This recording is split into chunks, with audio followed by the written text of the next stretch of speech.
Assalamualaikum teman-teman, selamat datang di channel ini. Sebelum kita mulai cerita malam ini, tulis di kolom komentar, kamu nonton dari kota mana? Dan jangan lupa ya, klik tombol like, subscribe, dan nyalakan loncengnya, supaya kamu gak ketinggalan kisah-kisah nyata yang penuh pelajaran hidup seperti ini.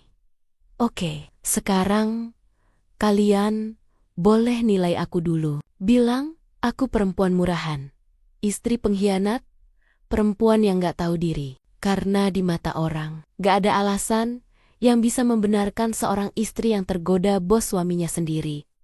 Tapi, coba dengar dulu ceritaku. Karena yang kalian sebut dosa, kadang berawal dari sesuatu yang lebih sunyi dari yang kalian bayangkan. Kesepian. Namaku Indri, 35 tahun. Dan inilah kisah yang gak pernah aku ceritakan pada siapapun. Tentang bagaimana perhatian kecil dari seseorang bisa mengubah seluruh hidupku.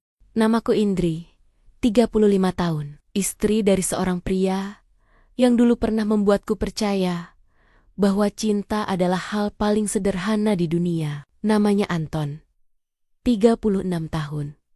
Karyawan perusahaan properti yang ambisius dan disiplin. Dulu, setiap pagi dimulai dengan tawa. Sekarang hanya dimulai dengan suara notifikasi kantor. Sudah hampir 2 tahun, ia sering dikirim keluar kota. Awalnya seminggu, lalu 2, lalu sebulan. Katanya, semua itu untuk karier, untuk masa depan, untuk kehidupan yang lebih baik. Aku percaya.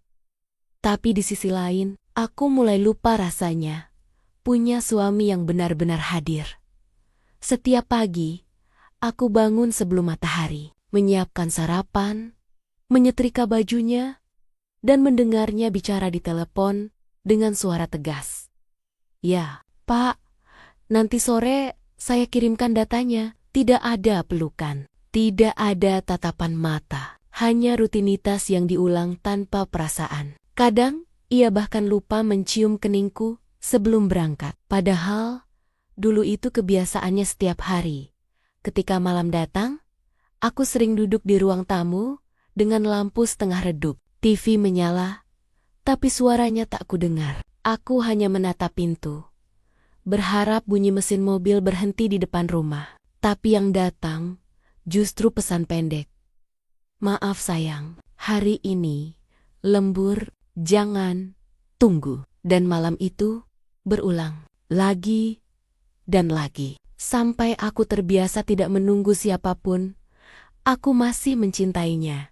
Atau setidaknya aku ingin percaya bahwa aku masih melakukannya. Tapi bagaimana mencintai seseorang yang perlahan terasa seperti tamu di rumah sendiri? Aku mulai sibuk mencari alasan untuk merasa hidup. Kadang dengan membaca buku, menonton film lama, atau sekadar menyiram bunga yang tak kunjung mekar di depan rumah. Lucu, kan? Bunga pun butuh disiram agar tumbuh. Tapi bagaimana dengan hati? Hingga suatu hari, Anton mengajakku menghadiri acara kantor tahunan. Aku berdandan seadanya. Blus putih, rok panjang, dan sedikit lipstik. Aku tidak ingin menonjol. Aku hanya ingin dilihat olehnya, walau hanya satu malam. Tapi sepanjang acara, Anton sibuk berbicara dengan rekan kerjanya. Ia meninggalkanku sendirian di meja pojok, dengan segelas jus yang sudah kehilangan esnya.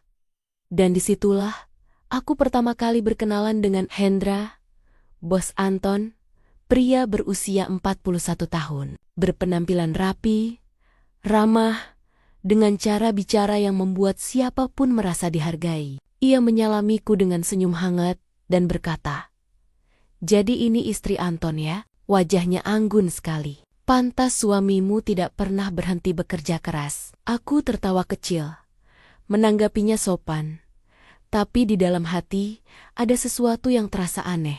Tatapan Hendra tidak seperti tatapan atasan pada istri bawahan. Tatapannya lebih lama dari yang seharusnya. Ada rasa ingin tahu di sana. Ada sesuatu yang belum ku mengerti, tapi cukup membuatku tidak nyaman. Sepulang dari acara itu, aku masih memikirkan cara dia berbicara. Bukan karena aku tertarik, tapi karena sudah lama tidak ada yang berbicara padaku seperti itu, memperhatikan, menatap, mendengarkan, dan aku benci mengakuinya. Tapi malam itu aku sadar, kesepian adalah pintu paling berbahaya. Sekali terbuka, bahkan hembusan angin kecil pun bisa masuk dan mengubah segalanya. Aku tidak tahu kalau dari pertemuan itu, hidupku yang tenang akan perlahan berubah. Bukan karena aku mencarinya, tapi karena seseorang akhirnya datang di saat aku berhenti berharap ada yang peduli. Aku pikir setelah acara kantor itu, semuanya akan kembali normal. Aku akan tetap jadi istri yang menunggu, dan Hendra akan tetap jadi bos yang jauh di luar kehidupanku. Tapi, ternyata aku salah. 2 hari setelah acara itu, sebuah pesan masuk ke ponselku. Nomor tak dikenal. Apa kabar, Bu Indri? Ini Hendra. Maaf kalau tiba-tiba chat. Cuma ingin bilang, senang semalam bisa ngobrol sebentar. Aku sempat diam beberapa detik. Kuperhatikan pesannya berulang kali. Tak ada nada aneh, tapi tetap saja rasanya janggal. Kenapa bos suamiku menghubungiku pribadi? Aku menjawab singkat, sopan, hanya, baik pak, terima kasih. Semoga sehat juga. Kupikir percakapan berhenti di sana. Tapi malamnya, notifikasi itu muncul lagi. Anton kerja keras sekali. Ya, jangan lupa jaga kesehatannya juga, Bu. Kalimatnya sederhana, tapi ada sesuatu di balik kata-kata itu yang sulit dijelaskan. Sopan, tapi terlalu pribadi. Ramah, tapi terasa dekat. Aku memilih tidak membalas. Hari-hari berikutnya, pesan-pesan itu datang lagi. Kadang pagi, kadang sore, awalnya tentang pekerjaan. Lalu mulai bergeser pelan-pelan. Bu Indri, suka masak ya? Saya lihat waktu acara itu, Ibu kalem banget. Jarang loh sekarang perempuan bisa sesopan itu. Atau sekadar, hari ini kelihatannya hujan, jangan keluar sendirian. Awalnya, aku merasa risih, tapi lama-lama, aku mulai menunggu notifikasi itu. Rasanya aneh. Ada rasa bersalah setiap kali membaca pesan darinya. Tapi juga ada rasa hangat yang sudah lama tidak aku rasakan. Anton jarang menghubungi. Bahkan kalau aku kirim kabar, jawabannya selalu pendek dan tergesa. Sedangkan Hendra selalu punya waktu. Suatu malam aku menatap layar ponsel, menatap chat darinya yang baru masuk. Kalau boleh jujur Bu, saya suka cara Ibu bicara. Tenang, tapi berisi. Jarang saya ketemu orang seperti itu. Aku menatap pesan itu lama sekali. Sebagian diriku ingin marah. Sebagian lagi ingin pura-pura, tidak peduli. Tapi bagian terdalam dalam diriku justru tersenyum lemah. Mungkin karena terlalu lama, tak ada yang memuji. Aku tidak membalas malam itu. Tapi keesokan paginya, aku membaca pesannya lagi. Dan kali ini, aku mengetik satu kalimat balasan pendek. Terima kasih, Pak. Saya cuma berusaha jadi diri sendiri. Sejak saat itu, sesuatu yang tidak seharusnya dimulai, perlahan mulai tumbuh, dayam-dayam. Hari-hari berikutnya, pesan makin sering datang. Kami mulai berbicara tentang hal-hal kecil, makanan, film, bahkan tentang rasa bosan di rumah. Dan dari setiap percakapan itu, aku merasa seperti sedang berbicara dengan seseorang yang benar-benar mendengarkan. Suatu sore, aku sempat berkata dalam hati, kenapa aku bisa nyaman bicara dengan orang lain, tapi tidak dengan suamiku sendiri? Pertanyaan itu menampar. Tapi aku tidak punya jawaban. Aku tahu, aku seharusnya berhenti. Aku tahu, semua ini bisa berbahaya. Tapi di sisi lain, aku juga tahu, seseorang yang haus perhatian tidak akan berhenti minum, meski tahu airnya beracun. Dan Hendra tahu persis cara membuatku haus lagi. Hubungan kami di WhatsApp terus berlanjut. Awalnya hanya beberapa pesan singkat di sela-sela hari. Tapi sekarang sudah menjadi kebiasaan. Hendra selalu tahu kapan harus muncul. Saat aku sedang merasa sepi, saat suami tak menghubungi, atau saat aku sedang ingin bicara, tanpa harus menunggu dipahami. Aku tahu ini salah, tapi bagaimana cara berhenti? Kalau setiap kali aku mencoba menjauh, justru rasa ingin tahu yang lebih besar muncul. Bu Indri, udah makan siang? Saya lewat kantor suami ibu. Dia belum pulang dari meeting. Atau sekadar, kalau malam minggu sendirian, jangan sedih. Kadang, kesepian itu cuma tanda kalau hati ibu masih hidup. Pesan-pesan itu datang tanpa diminta. Tapi entah kenapa, selalu tepat waktu. Aku sempat berpikir, mungkin Hendra hanya iseng. Mungkin hanya basa-basi sopan. Tapi semakin hari, caranya bicara terasa berbeda. Dia tidak pernah terang-terangan, tapi setiap kalimatnya seperti undangan yang perlahan menarikku lebih dalam.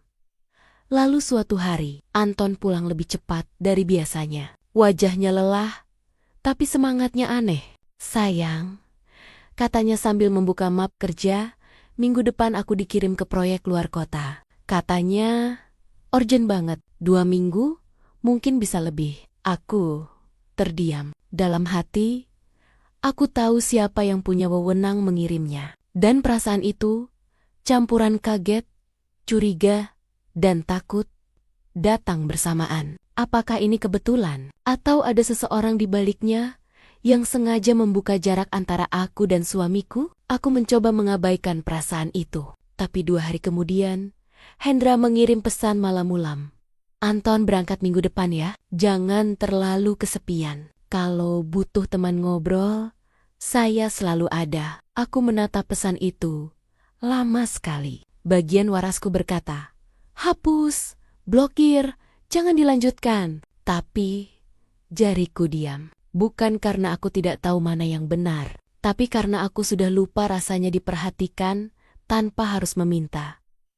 Malam berikutnya, Hendra menulis lagi. Indri, kamu suka makan malam di tempat yang sepi kan? Aku tahu restoran bagus di pinggir kota. Cuma makan. Nggak lebih. Aku tidak langsung membalas. Tapi dadaku berdebar. Bukan karena senang, tapi karena takut pada diriku sendiri. Takut aku tidak lagi punya kekuatan untuk menolak. Sejak Anton berangkat, hari-hariku kembali sunyi. Rumah terlalu besar, udara terlalu dingin, dan suara detik jam terasa terlalu keras di ruang tamu. Lalu pesan dari Hendra datang lagi. Saya di dekat rumahmu. Gak sengaja lewat. Kalau kamu butuh teman makan, aku tunggu di kafe depan kompleks. Aku menatap layar ponsel itu lama sekali. Mungkin 10 menit. Mungkin lebih. Hingga akhirnya aku menulis satu kalimat pendek. Baiklah. Dan malam itu, tanpa sadar, aku melangkah keluar dari batas yang selama ini kujaga. Aku memakai pakaian sederhana, blus biru muda, dan kardigan abu-abu, bukan untuk tampil cantik, tapi untuk menenangkan rasa gugupku sendiri. Saat aku tiba di kafe, Hendra sudah duduk di pojok ruangan, tersenyum sambil melambaikan tangan. Terima kasih udah datang, katanya tenang. Aku cuma pengen ngobrol, gak ada maksud apa-apa. Tapi, aku tahu sesuatu di balik kata ngobrol itu jauh lebih berbahaya dari apapun yang pernah aku bayangkan. Sepanjang makan malam itu, ia tidak berkata banyak hal menggoda. Ia hanya mendengarkan, bertanya pelan tentang hidupku, keluargaku, perasaan yang tak pernah aku ceritakan pada siapapun. Dan aku menjawab semuanya. Mungkin karena aku sudah lelah memendam. Malam itu, aku pulang dengan hati berantakan. Antara bersalah dan rindu yang tidak semestinya. Dan yang paling menakutkan, aku tahu Hendra berhasil. Karena untuk pertama kalinya, aku mulai menantikan pesan darinya esok pagi. Sudah seminggu sejak malam itu di kafe. Aku masih ingat cara Hendra menatapku malam itu. Bukan tatapan yang berani, tapi tatapan seseorang yang tahu bagaimana membuatku merasa dipahami tanpa bicara banyak. Dan sejak saat itu, segalanya berubah. Kami tidak lagi hanya berbicara lewat pesan singkat. Sekarang, kami mulai bertukar cerita pribadi. tentang hidup, tentang perasaan, tentang hal-hal yang dulu terasa tabu untuk diceritakan pada siapapun. Hendra punya cara bicara yang lembut, pelan, tapi tegas. Dia tidak pernah menuntut. Tapi setiap kalimatnya membuatku ingin terus membalas. Kadang aku mencoba mengabaikannya. Aku sibukkan diri dengan rumah, membaca buku, memasak, lebih rajin dari biasanya. Tapi setiap kali notifikasi ponsel berbunyi, jantungku berdegup sedikit lebih cepat. Dan hampir selalu, itu darinya. Suatu sore, aku sedang di dapur. Ketika panggilan video dari Anton masuk, kuhapus noda tepung di tanganku, kuangkat ponsel itu. Sayang, gimana di sana? Tanyaku. Anton tersenyum sebentar, tapi wajahnya terlihat letih.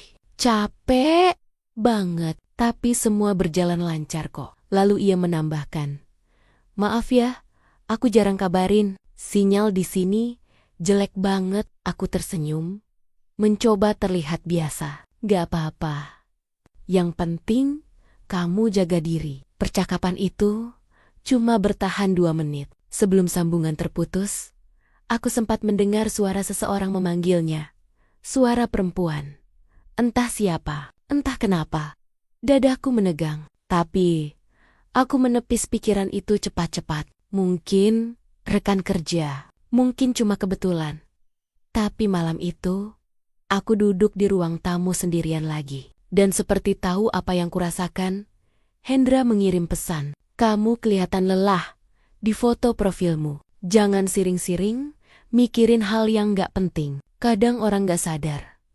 Yang bikin kita sedih bukan apa yang mereka lakukan, tapi apa yang mereka gak lakukan. Aku membaca pesan itu berkali-kali, sampai akhirnya aku membalas. Kenapa kamu selalu tahu kapan aku butuh seseorang? Dia menjawab cepat, karena aku tahu rasanya gak punya siapa-siapa untuk mendengar. Entah kenapa, kalimat itu langsung menembus pertahananku. Karena ya, aku pun sedang merasa seperti itu. Hari berikutnya, Hendra meneleponku. Bukan pesan, bukan chat, tapi panggilan suara. Aku cuma mau dengar suara kamu sebentar. Katanya, gak ada alasan lain. Dan anehnya, aku tidak mematikannya. Kami bicara lama tentang hal remeh, tentang kesepian, tentang apa yang membuat kami soma-soma bertahan di hubungan yang terasa dingin. Sampai akhirnya, dia berkata dengan suara pelan, Indri, kamu gak pantas sendirian. Kamu perempuan baik, tapi dunia gak adil sama kamu. Aku tidak tahu harus menjawab apa, karena di balik kata-katanya, aku tahu ada sesuatu yang berbahaya sedang tumbuh. Dan aku sadar, setiap kali aku bicara dengannya, aku makin kehilangan kemampuan untuk menarik diri. Tapi yang paling menyakitkan, bukan karena aku mulai jatuh pada seseorang yang bukan suamiku. Yang paling menyakitkan adalah menyadari betapa mudahnya aku jatuh hanya karena sudah lama tidak dicintai dengan cara yang lembut. Anton sudah 2 minggu di luar kota. Awalnya dia bilang hanya seminggu, tapi tiba-tiba proyeknya diperpanjang. Bos minta aku tetap standby di lapangan. Katanya lewat telepon. Aku tersenyum, tapi di dalam hati ada sesuatu yang terasa janggal. Karena aku tahu siapa bos yang dimaksud. Setiap malam, aku masih mencoba menahan diri. Tapi setiap kali Hendra mengirim pesan, semua tekadku seolah hilang perlahan. Dia tidak pernah mendesak, tapi selalu tahu bagaimana membuatku merasa dibutuhkan. Sudah makan?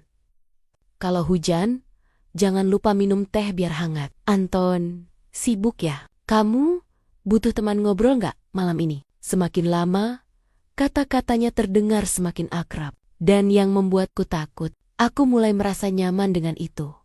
Suatu malam, aku menerima panggilan darinya. Suaranya tenang seperti biasa. Indri, besok aku mau meeting di kota kamu. Kalau sempat, aku ingin ajak kamu makan siang. Aku terdiam beberapa detik, menatap layar ponsel. Pak Hendra, saya rasa itu nggak pantas. Jawabku pelan. Dia tertawa kecil, tidak memaksa. Tenang aja, nggak ada yang salah dari makan siang. Aku cuma ingin ngobrol. Kamu terlalu sering sendirian. Dan aku cuma gak mau kamu ngerasa gitu terus. Aku tidak menjawab. Tapi keesokan harinya, entah kenapa aku tetap berdandan sedikit lebih rapi dari biasanya. Aku tahu aku seharusnya menolak, tapi bagian dari diriku ingin tahu rasanya sekali saja keluar dari bayangan sunyi ini.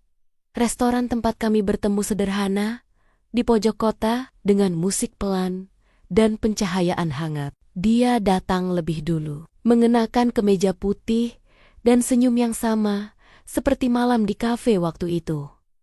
"Terima kasih sudah datang," katanya lembut. Aku hanya menunduk, mencoba menjaga jarak. Tapi cara dia bicara, caranya memperhatikan setiap kata yang keluar dari mulutku, caranya mendengarkan tanpa memotong. Semua itu membuatku merasa dilihat. Seperti dulu, saat Anton masih peduli, kami bicara lama tentang banyak hal yang tidak penting. Tapi di sela percakapan itu, ada momen hening yang terasa terlalu lama. Matanya menatapku, tenang tapi dalam. "Indri," katanya pelan, "kamu pernah ngerasa capek nggak?" "Capek?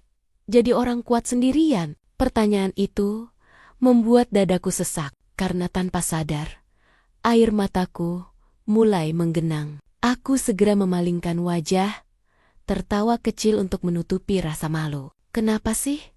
Kamu selalu bisa bikin aku begini?" Dia tersenyum, tapi kali ini senyumnya berbeda. "Karena kamu gak butuh seseorang yang sempurna, kamu cuma butuh seseorang yang benar-benar lihat kamu." Aku tidak tahu apakah itu rayuan atau kejujuran, tapi malam itu, kata-katanya tinggal di kepalaku lama sekali. Ketika aku pulang, aku menerima pesan dari Anton.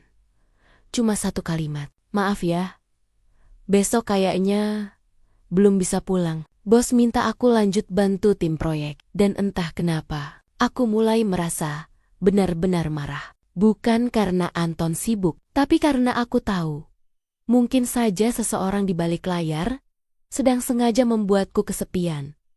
Aku duduk di ranjang malam itu, menatap langit-langit kamar. Untuk pertama kalinya, aku merasa seperti sedang dijebak dalam permainan yang halus. Permainan di mana aku tidak pernah tahu kapan tepatnya aku kehilangan kendali. Dan di tengah semua rasa bersalah itu, satu pikiran menghantui kepalaku. Mungkin ini memang yang Hendra inginkan sejak awal. Sudah 3 minggu, Anton di luar kota. Katanya proyek belum selesai. Tapi aku tahu, bukan proyeknya yang berlarut, melainkan seseorang yang sengaja menahannya di sana. Aku mulai memperhatikan banyak hal kecil. Hendra sering menyebut-nyebut Anton dalam obrolan. Dia pekerja keras, tapi kadang terlalu mudah diatur. Katanya suatu hari lewat telepon, nada suaranya tenang, tapi entah kenapa membuatku merinding. Semakin hari, aku mulai melihat sisi lain dari Hendra. Dia masih perhatian, tapi caranya berubah. Bukan lagi sekadar peduli, tapi seperti ingin tahu segalanya tentang aku. Lagi, di mana, dengan siapa, kenapa nggak balas chat. Pertanyaan-pertanyaan itu awalnya terasa manis, tapi lama-lama menyesakkan. Aku mulai merasa seperti dikurung dalam perhatian yang tidak sehat. Dan yang paling menakutkan, aku sadar aku sudah terlalu dalam untuk bisa lari begitu saja.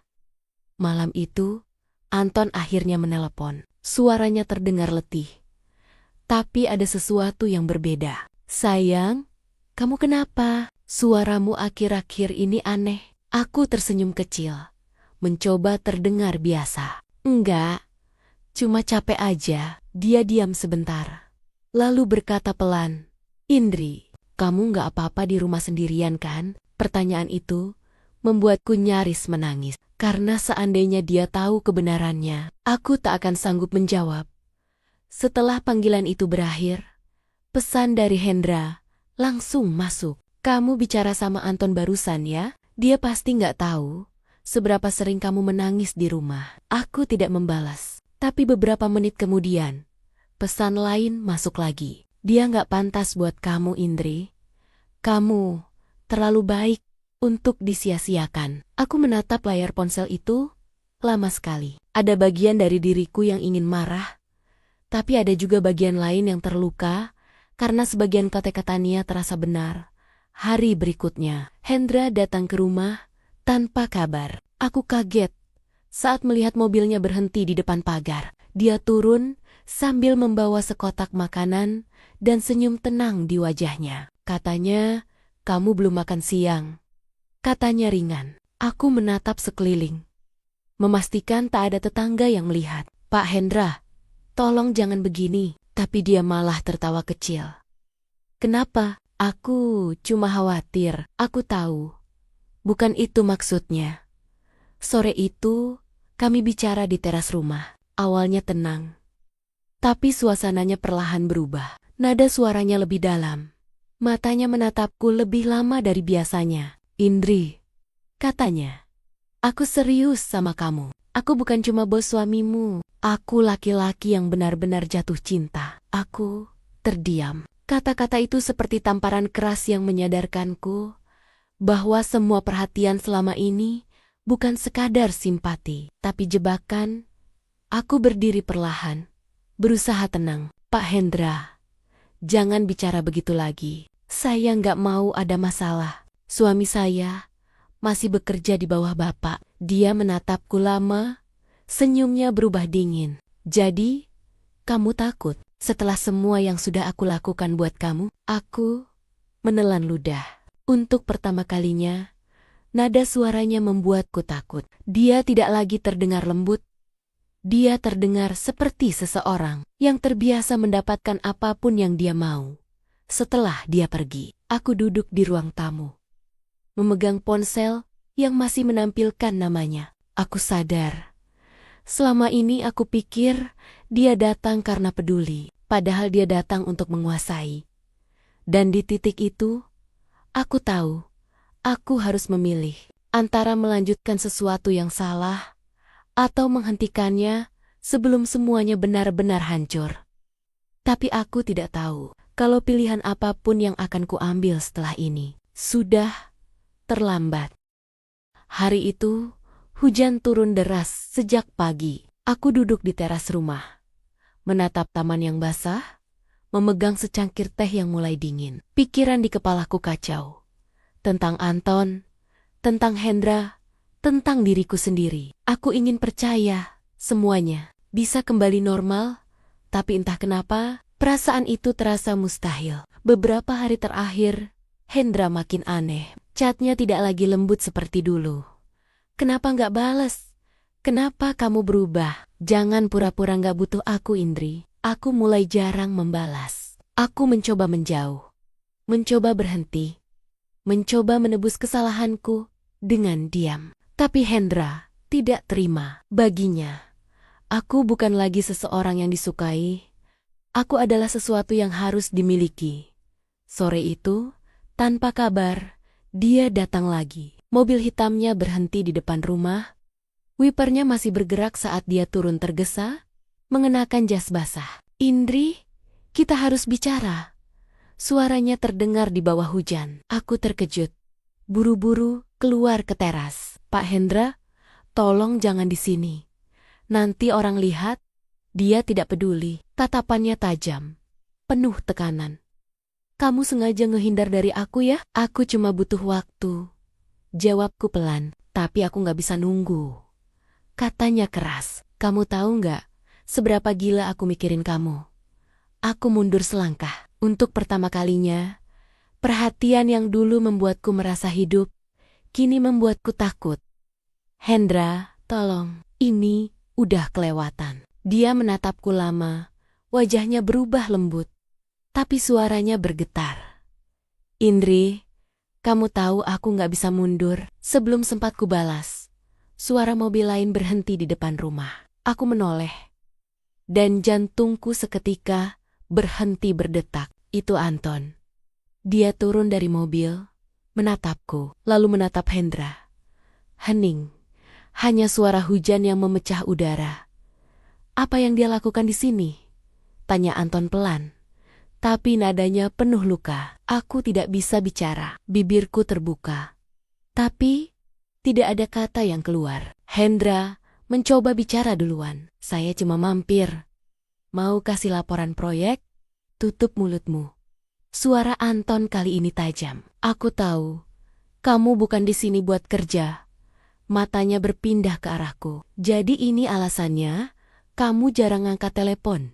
Bukan, Mas. Bukan, seperti itu.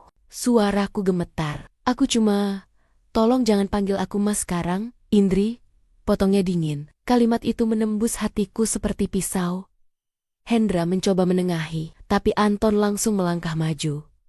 Menatapnya dengan amarah yang jarang kulihat. Kamu bos saya, Pak Hendra, tapi malam ini jangan pernah injak rumah saya lagi. Aku bisa melihat Hendra berusaha tetap tenang, tapi sorot matanya berubah. Bukan takut, tapi seperti orang yang terluka karena kehilangan kendali. Dia menatapku tajam sebelum pergi, tanpa bicara lagi. Saat mobilnya menjauh, Anton berbalik menatapku. Tidak ada bentakan, tidak ada tangan yang terangkat, hanya satu pertanyaan pelan yang membuat air mataku pecah seketika.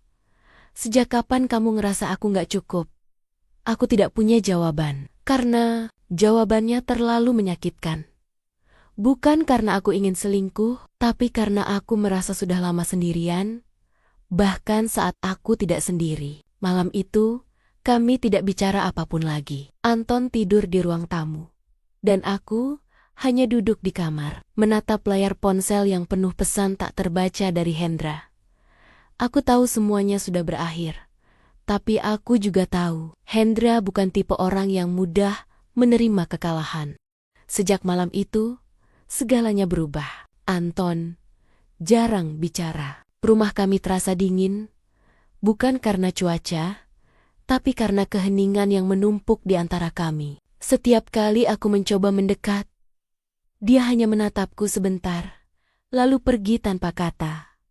Aku tahu dia terluka, dan yang paling menyakitkan adalah menyadari luka itu aku yang buat sendiri.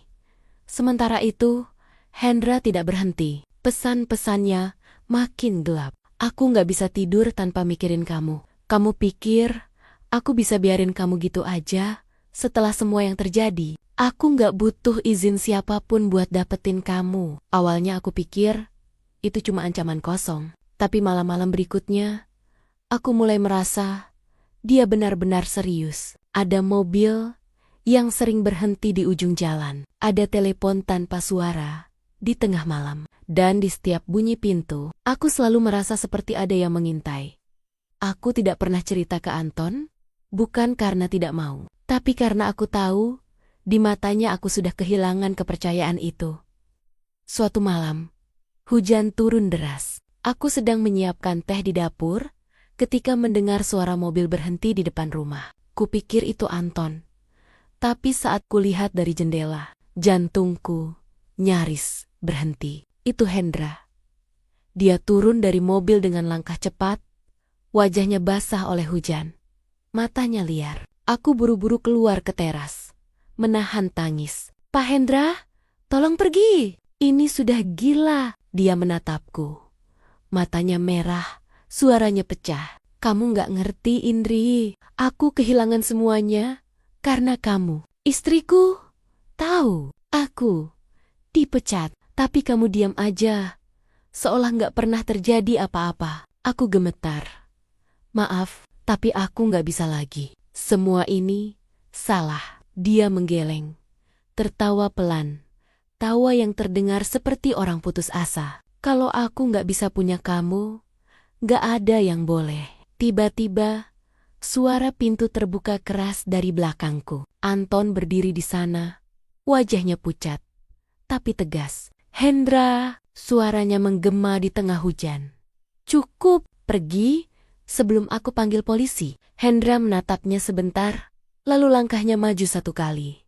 Hanya satu, tapi cukup membuatku panik. Anton berusaha melindungiku, tapi dalam detik yang kacau itu, segalanya terjadi terlalu cepat. Hendra mendorong Anton. Anton melawan. Mereka terpeleset di lantai teras yang licin. Aku berteriak, suara hujan menelan semuanya. Sampai akhirnya, suara keras terdengar. Kepala Anton membentur lantai batu. Hening, aku berlari histeris, memeluk tubuhnya. Hendra, tolong, dia berdarah. Tapi Hendra hanya berdiri di sana, terpaku, menatap tangannya sendiri, seperti tidak percaya dengan apa yang baru saja terjadi. Beberapa detik kemudian, dia mundur. Perlahan, mobilnya melaju pergi di bawah hujan, meninggalkan kami, aku dan tubuh Anton yang terkulai di pelukanku. Malam itu, segalanya berakhir. Anton meninggal di rumah sakit beberapa jam kemudian. Polisi datang, laporan dibuat, berita menyebar. Hendra ditangkap seminggu setelahnya. Di hotel kecil di luar kota, sendirian, wajahnya kosong. Dia tidak melawan, hanya berkata satu kalimat. Aku cuma pengen dia ngerti. Aku tidak pernah datang ke sidangnya. Tidak sanggup, karena di mataku, dua pria itu sama-sama korban dari satu hal, kesepian. Sejak hari itu, aku hidup sendiri. Setiap pagi aku masih menyiapkan 2 cangkir teh, satu untukku, satu untuk bayangan Anton yang tak pernah kembali. Kadang aku duduk di teras, memandangi taman yang dulu dia rawat, berharap hujan turun lebih lama, supaya aku bisa menyalahkan langit atas air mata yang terus jatuh. Aku sudah kehilangan segalanya, dan setiap kali aku mengingatnya, hanya satu kalimat yang terlintas di kepalaku. Kesepian memang tak membunuh dengan cepat, tapi kalau dibiarkan terlalu lama, ia bisa membunuh segalanya. Cinta, kepercayaan, bahkan hidup seseorang.